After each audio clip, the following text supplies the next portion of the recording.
Hello, welcome to Info Hub. In our headlines, City Hall officials still to determine reason for Alexandra Village flooding this morning. Two-day workshop on occupational safety and health for the informal economy underway at Herdmanston Lodge, and rehabilitation to begin on 8 bridges in the Itabali-Puruni area this weekend. Stay tuned for the details of these and more. Daddy!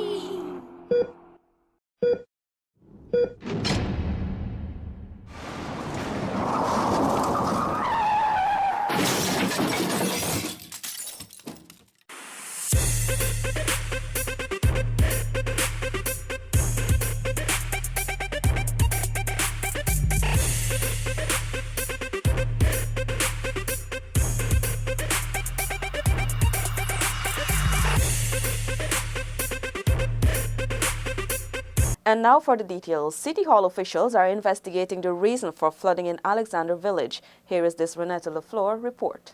Town Clerk Royston King said based on information received so far, there was a small breach at the Riverview Sluice which resulted in Riverview, Alexandra Village and certain areas in West Rheinfeldt being flooded.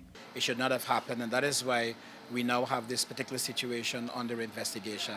We apologize. We have asked our engineers and the technical people to visit and to do an assessment of the damage to private properties in those communities, and that will be forwarded to the council for recommendation with respect to compensation to those residents. The town clerk assured that disciplinary action will be taken if necessary when the investigation is completed. We've had reports that the person who was in charge of watching that particular part of the city was not fully alert, but this is why we're having the investigation, because we couldn't confirm it. But once that is confirmed, if that is confirmed, we will be taking the most severe action that is available to us with respect to that particular individual. One resident of First Street, Alexander Village, Juanita McFarlane, expressed her disappointment at the turn of events. I see everybody came out and looking on, and they told me that probably it is high tide or the coca didn't close or it break away. So I don't know really what's going on, but I cannot send my kids to school today because the water is not smelling too nice. The full report is expected to be submitted to the council and shared with the public in another 48 hours, King stated. Please note, according to the City Hall, all other sluices in Georgetown are working. Renetta LaFleur for InfoHub. Government officials were today given a tour of one of the DDL manufacturing facilities.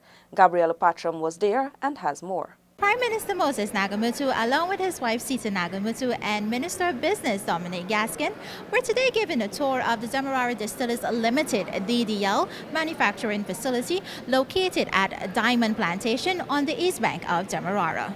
Prime Minister Moses Nagamutu said that a tour of the manufacturing facility is one that has been on his agenda.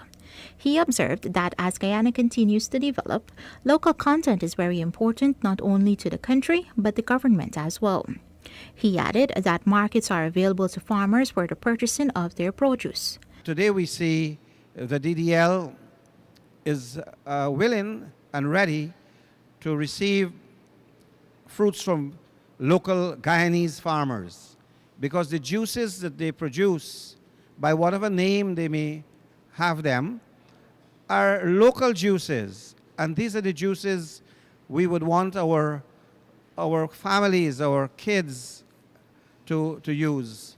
Additionally, Chairman of DDL Kumal Samaru announced that the company is about to embark on new investments locally. Over the next 3 years would exceed 10 billion Guyana dollars, or 50 million US. Some of these projects have started already. Departments that were visited during the tour included the juice producing facility and the El Dorado Demerara rum plant, among others. Reporting from the DDL manufacturing facility at Diamond Plantation on the east bank of Demerara, I am Gabriela Patram for InfoHub. The Ministry of Social Protection, in collaboration with the International Labour Organization, is hosting a 2-day workshop on occupational safety and health for the informal economy at the Herdmanston Lodge. Tiffany Rogers tells us more. The workshop aims to teach occupational safety and health trainers in the informal economy with a focus on agriculture, construction and services. Ministry of Social Protection OSHA consultant Gwyneth King explained that the ILO has been working with developing countries to transform the informal economy to formal. This workshop marks the beginning of a process to build our capacity so that we'll be able to effectively sensitize workers in the sectors. Facilitator of the workshop, Ariel Pino, said the Labor Department's expansion in the informal economy will benefit those in the sector. We know that we can contribute to that and reduce the decent work deficits that the informal sector has. So I'm not saying that the formal sector enjoys plenty of the decent work benefits, but I'm saying that those who are in the informal sector are clearly more affected by deficits of decent work. Participant Patricia Wolford said she is pleased with the workshop since it aims to reduce issues in occupation safety and health in the society. This workshop is very, very important, and it's integral to improving the working conditions of all the workers in Guyana. And the emphasis of this workshop is for the informal sector. 10 sensitization sessions are expected to be done over the next 2 months in various communities. For InfoHub, Tiffany Rogers. The Public Health Ministry sensitizes stakeholders about upcoming HPV vaccination campaign. Here is Delicia Haynes. The sensitization exercise was aimed at clearing misconceptions that the general public may have about the human papillomavirus vaccine, which will be reintroduced in Guyana shortly. Consultant Guyanese oncologist from Barbados, Dr. Vikash Chatrani. It does not cause hormonal imbalances. It does not cause death.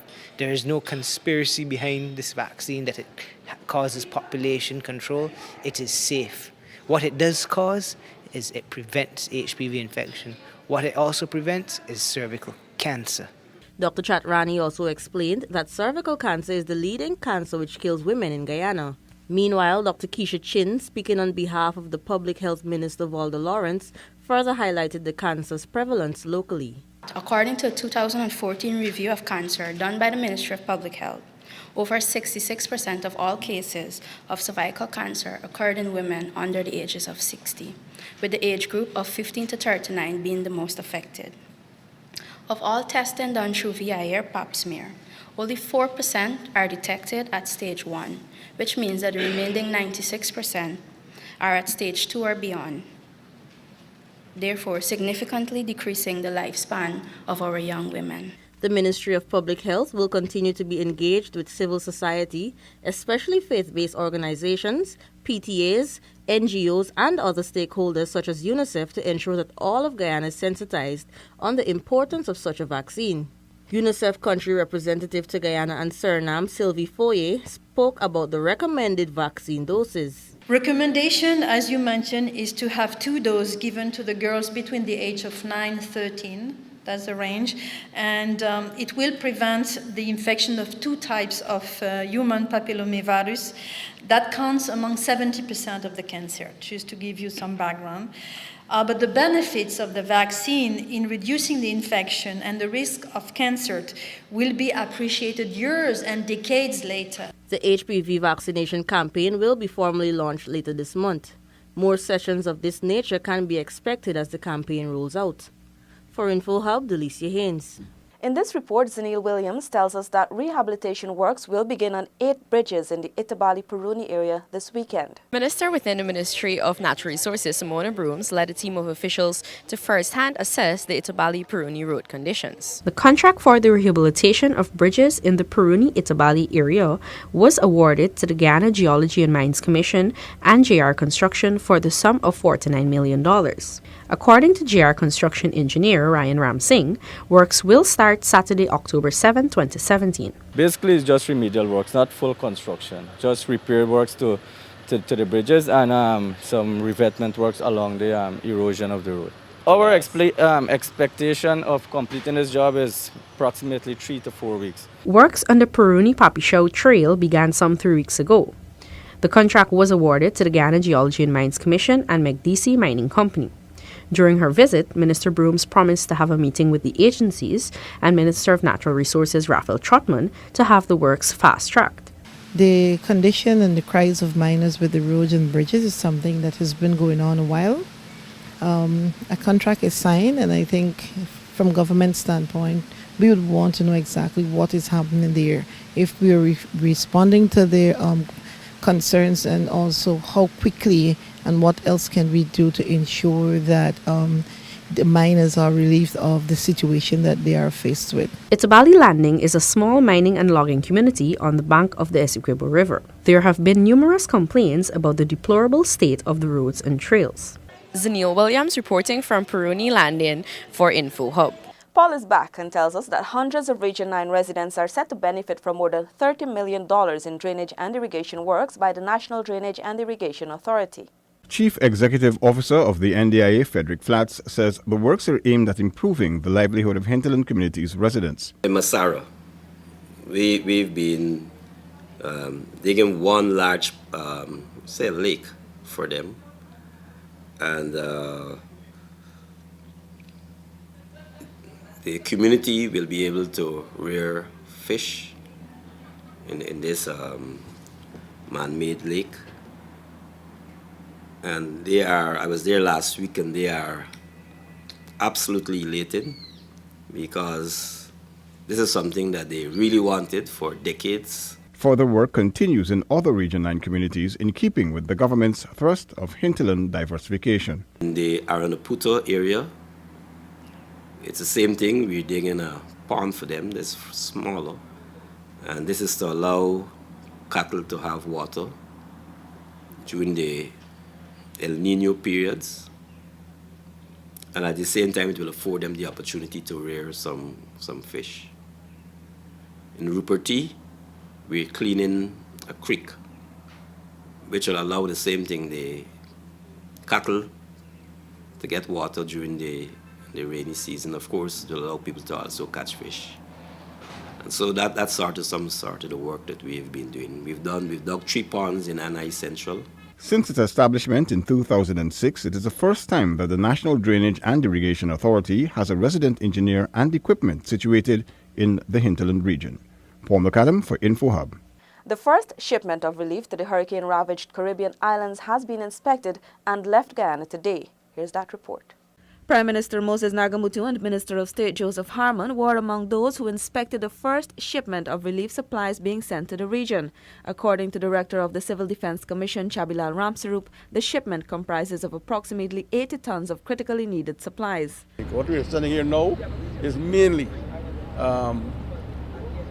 foodstuff, tarpaulins, some medical supplies, water, and that's what the country needs immediately. Ramsarup disclosed that an initial plan to ship ground provisions such as plantains and eddos were discouraged. This is due to the likelihood of spoilage due to the length of time it would take to ship, some 10 to 12 days. The shipment is being expedited by Tropical Shipping and the Guyana National Industrial Company. This is part of the continuing effort. We're not done as yet, and we're hoping that other sections of the society, particularly the private sector, would continue to respond. The relief will aid the islands of Antigua, Barbuda, and Dominica. The biggest request we had received was for lumber. That is taking a little more time because it will require us to package those in one shipment rather than sending them in parts and pieces. There are 3 additional containers at the John Finance Wharf, while 2 more are being packed for Antigua, which is a hub for the relief efforts. Thanks for watching. Remember to connect with us 24/7 on our website and social media. Goodbye.